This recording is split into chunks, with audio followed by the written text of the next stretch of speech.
so now for something different.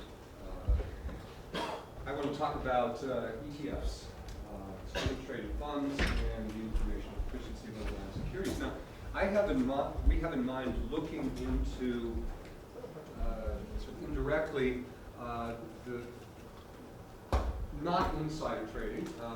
We have in mind people trading based on private information, but trading based on their own skill in finding out about markets, or about firms, and not so much about insider trading. I do have a very big interest in insider trading, and I also have a paper joint with a law professor that talks about the issues of insider trading.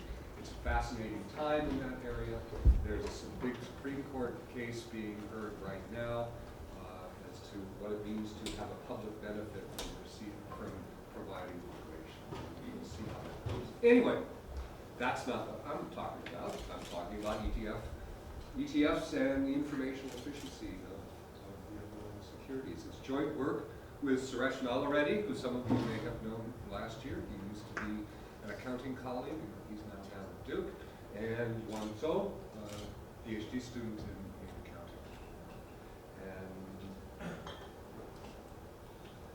so, first of all, what is an ETF? So we all know it's an exchange-traded fund. That's what the ETF stands for. A share of an ETF is just a claim on a portfolio of the underlying security. So, for example, an ETF sponsor, who's an ETF sponsor? Vanguard, BlackRock, State Street, those are a few of the very big ETF sponsors. They buy shares, for example, the S&P 500 to create what's called the SPDR ETF, perhaps one you've heard of. They buy shares in the S&P 500, they hold these in trust, and then issue the ETF shares against that. The ETF shares then are entitled to all the dividends that are paid to those shares, and they're entitled to the price appreciation. Okay, so that's what they are. Is this a big deal? Actually, this is a really big deal. So it's now estimated that during the first half of 2016, ETF trading was 32% of trading volume in the equity markets. ETF inflows have been amazing, 25% a year, while mutual funds, particularly actively managed mutual funds, have declined. We have assets under management of $2.4 trillion. Now, academics haven't necessarily been all that calm about the increased importance of ETFs. I've been calm. My portfolio is nothing but ETFs. They are a fabulous invention. But the question is, well, does it have an adverse impact on the informational properties of the underlying market? And some have said we have more return co-movement. The idea is people are going to this ETF, and then that pushes the prices of all the firms that are in that ETF in the same direction, and then they pull out and they go to another ETF, and that pushes the prices in the direction of that ETF. You just have these underlying securities being buffeted by ETF trading winds. Maybe. Increased volatility for that sort of reason, and plus increase in systemic risk. There could be failures in these ETFs. The SEC is concerned. Yes, or what? That was a speech from 2015. They never heard anything after that, so I'm not concerned that the SEC is actually reviewing it. Which is probably good, because we're basically going to conclude that ETFs actually have a positive impact on the informational properties of underlying securities. Sometimes financial economists are like apologists, because we tend to have this bias that if a financial institution exists, it exists because it is a very good thing. And so the results from this research are kind of along those lines. I'm not an apologist. I'm looking to find problems that aren't. Okay, so the idea is, okay, if we have these passive ETFs, and they are, by and large, passive ETFs, not 100%, but by and large, passive ETFs, So they are not actively managed funds. They are evaluated portfolio. They're not rebalancing the portfolio. So then, does that mean there's going to be a lack of fundamental analysis? The people that Edwidge was talking about that are figuring out what the inventory is, are those guys going to be gone? I don't know, not necessarily, but it's a question. So the question is how does the existence of ETFs, in particular, how does the proportion of the shares owned by ETFs for a particular firm affect the informational efficiency for that particular firm? That's the fundamental question. Does the fact that a firm is held by lots of ETFs, does that mean it's going to be buffeted by these ETF wins and so not be responsive to the fundamentals of the firm? Or to the contrary, could it be that the existence of these ETFs actually make trading on the superior inventory information or superior weather information or whatever? Perhaps it makes the informational properties of the underlying security. Okay, and so how might this work? Someone does fundamental analysis of an industry. Certainly that would be a direct way in which one could use ETFs. And then the ETF is used as the way to bet on the information that's discovered on that industry. And discover that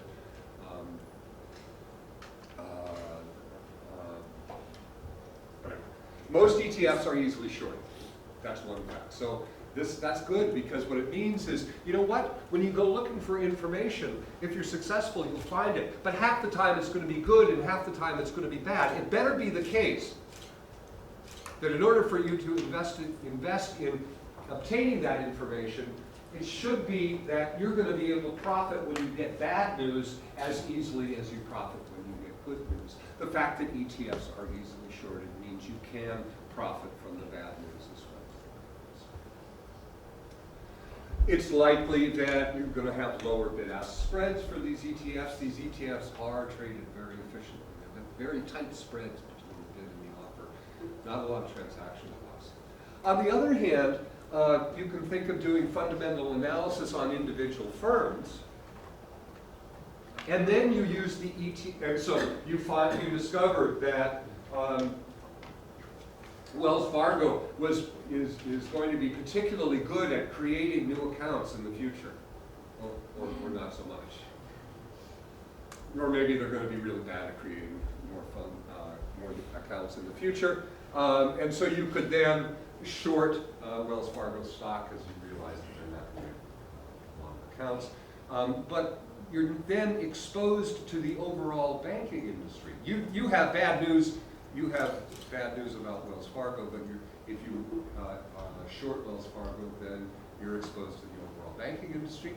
Remove that exposure by shorting the banking. Going long the banking industry part so that you're only short Wells Fargo, you're not short Wells Fargo as well as the entire banking industry.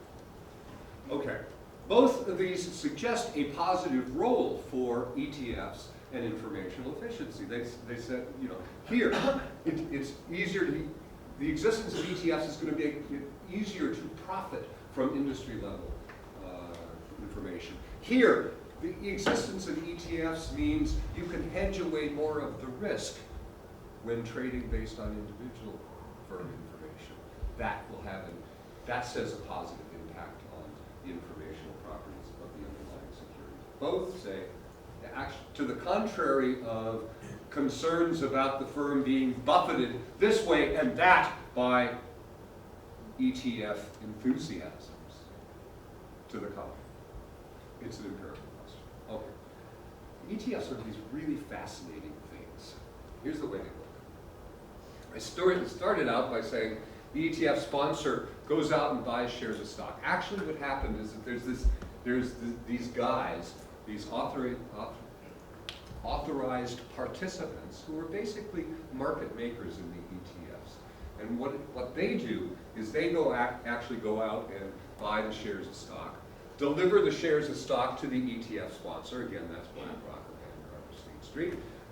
And then the sponsor delivers the ETF shares to the authorized participant, who then goes into the market and sells them to investors. What's fascinating about this, however, is the number of shares for a particular ETF in general will go up and down every day.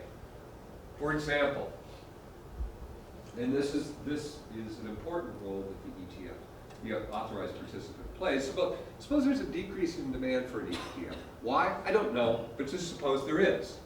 What does that decrease in demand for an ETF mean? It means there will be more non-authorized participant sells than buys. Why do I stress non-AP?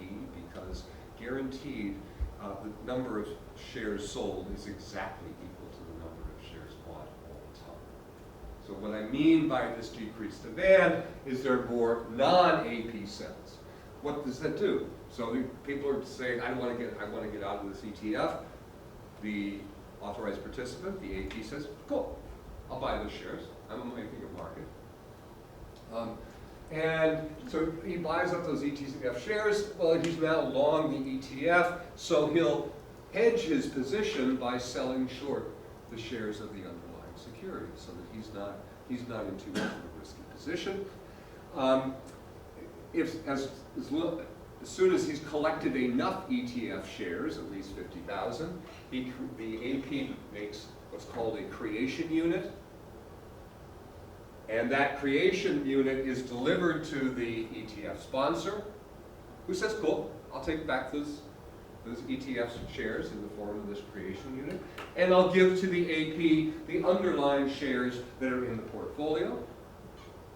AP says, good, I'll use that to cover the short position in my stocks, and everything has been settled. It's a magnificent process in which you can have varying demands for the ETF throughout the day, and the number of shares easily allows for that. Now, the interesting thing about this is one of the reasons there might be, say, an excess supply, a decrease in the demand for ETF shares, is that this could be an ETF for the banking industry, and someone has discovered some bad news about the banking industry itself. Since the ETF is a very efficient way to trade on that information about the future of the banking industry, it could be that some of the shrinking in the ETF shares represents this fundamental information, bad news ahead for the banks. But that's not the only reason the ETFs, the share of the proportion of the shares of a particular company that are held by ETFs can change. It also changed because of rebalancing. Now, to be clear, most ETFs are value weighted. What that means is they pick an index, they pick the components of that index, and then they choose a constant fraction of the shares outstanding for each of those firms.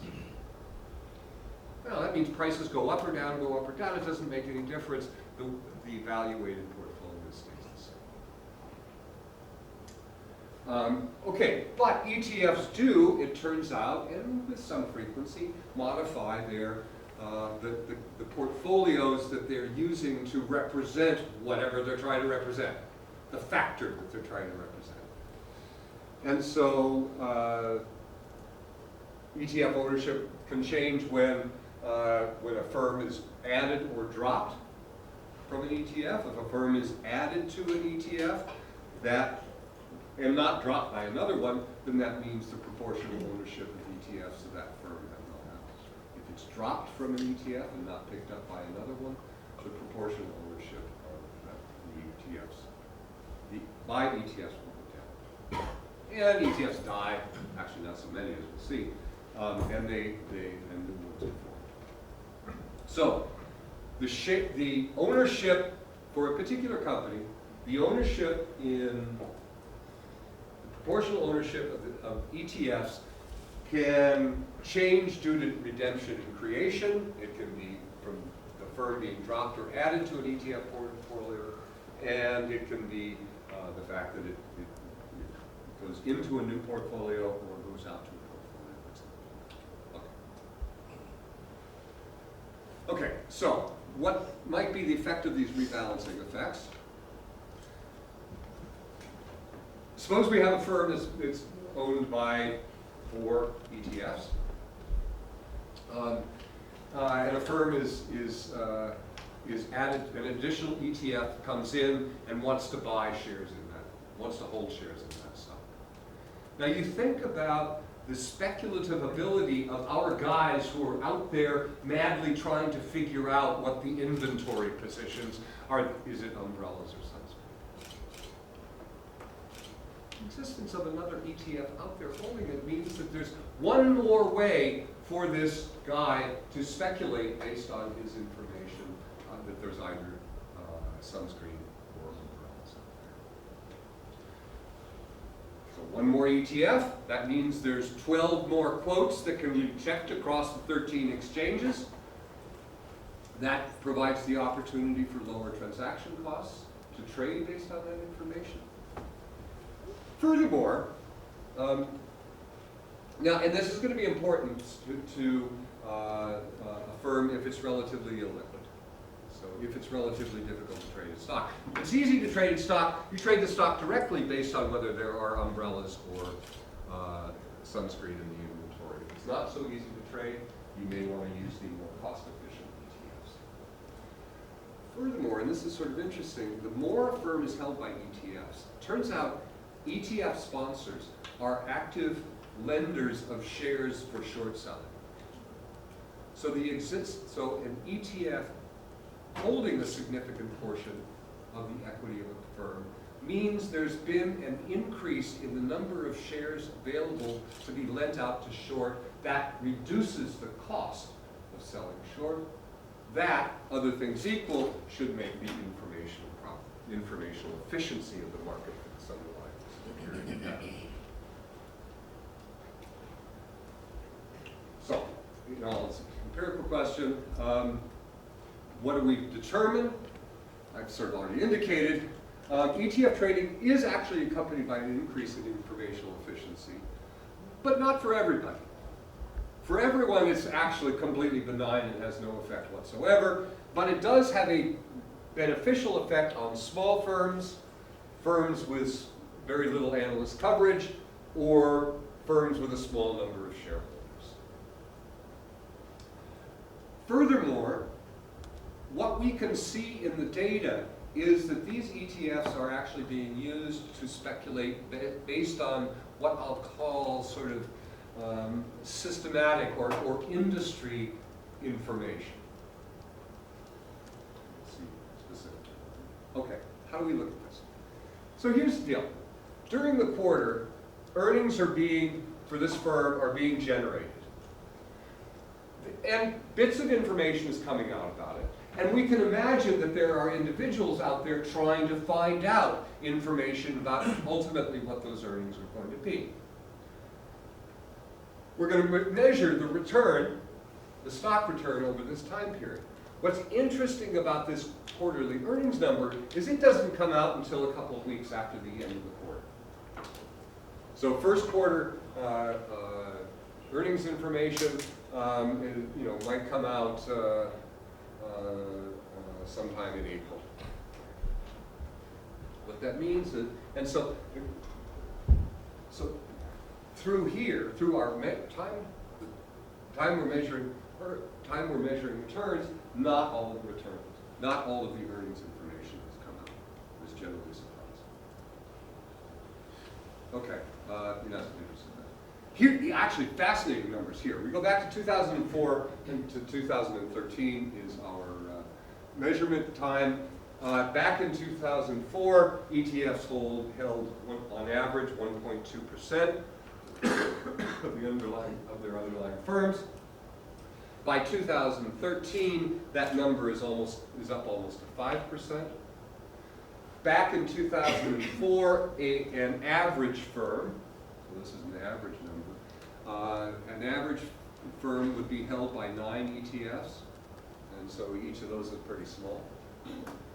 By the time we get out to 2013, that number is up to just a bit over 19 ETFs. So an average firm has 19 ETFs holding.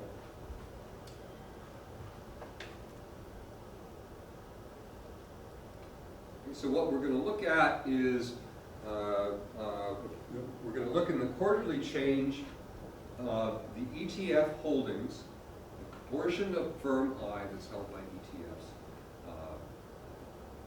in that time period. Okay. We run a cross-sectional regression. And this is the thing we're interested in. Why? Actually, let me just collapse all of that out and say, let's ask what the effect of earnings on return is. So during quarter T, earnings are not actually announced, but presumably there are some number of public signals about what those earnings are actually going to look like.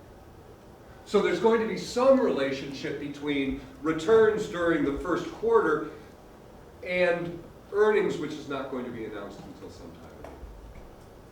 The question is, does this earnings response coefficient depend upon things that are happening with the ETF ownership of the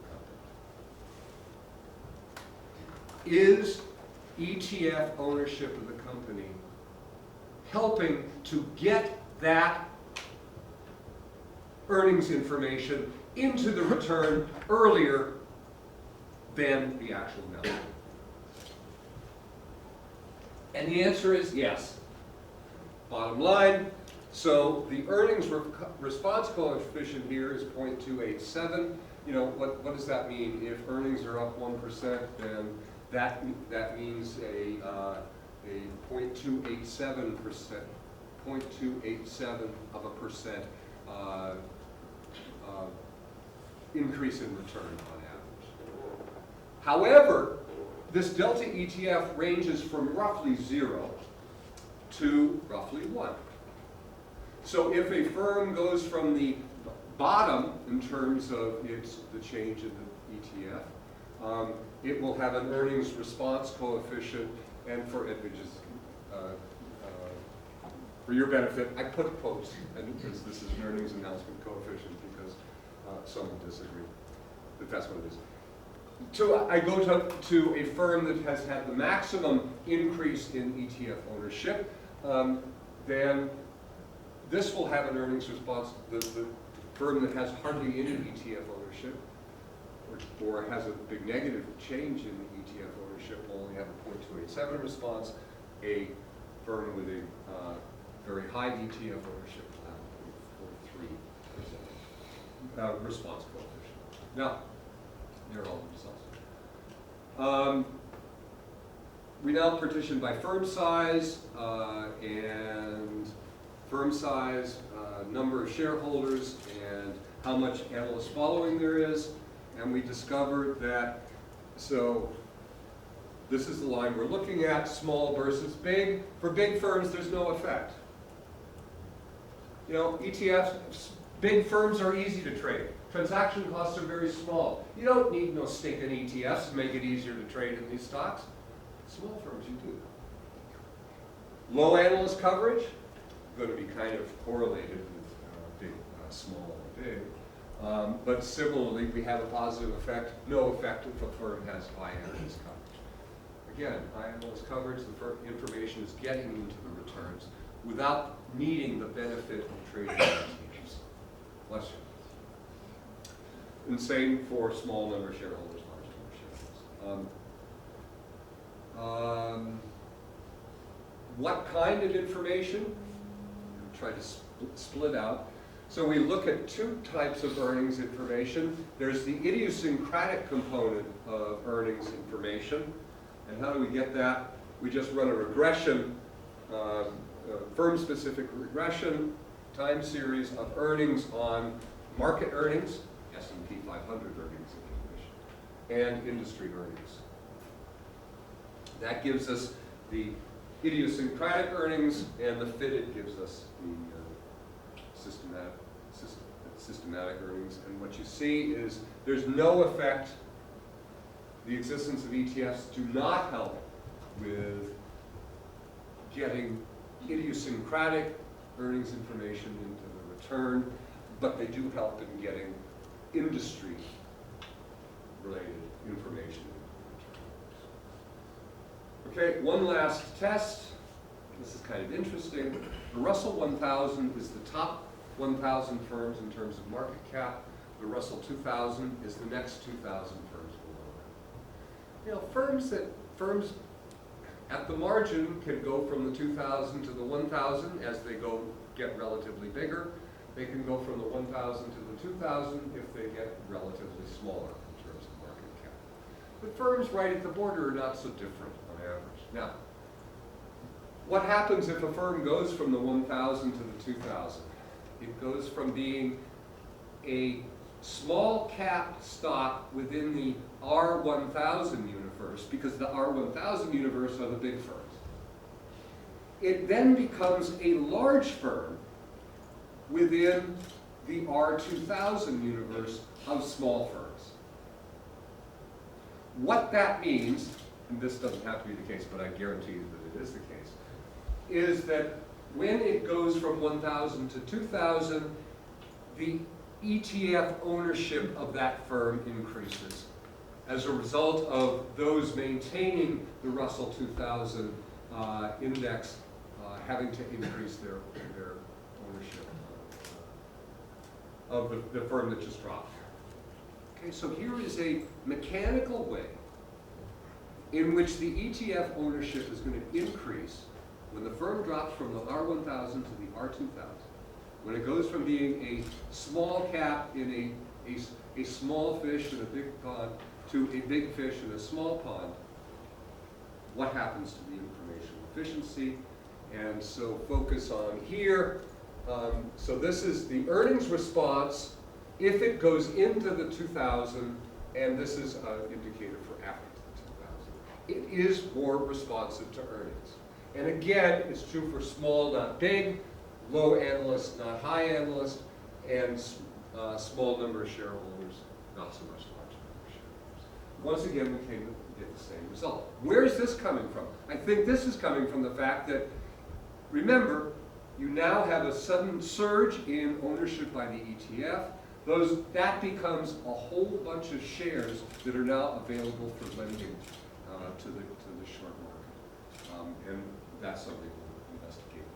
So, that's the conclusion. Yeah, it increases informational efficiency. It's really systematic, industry-type information, but it's only for firms that otherwise really need informational help that the ETF trading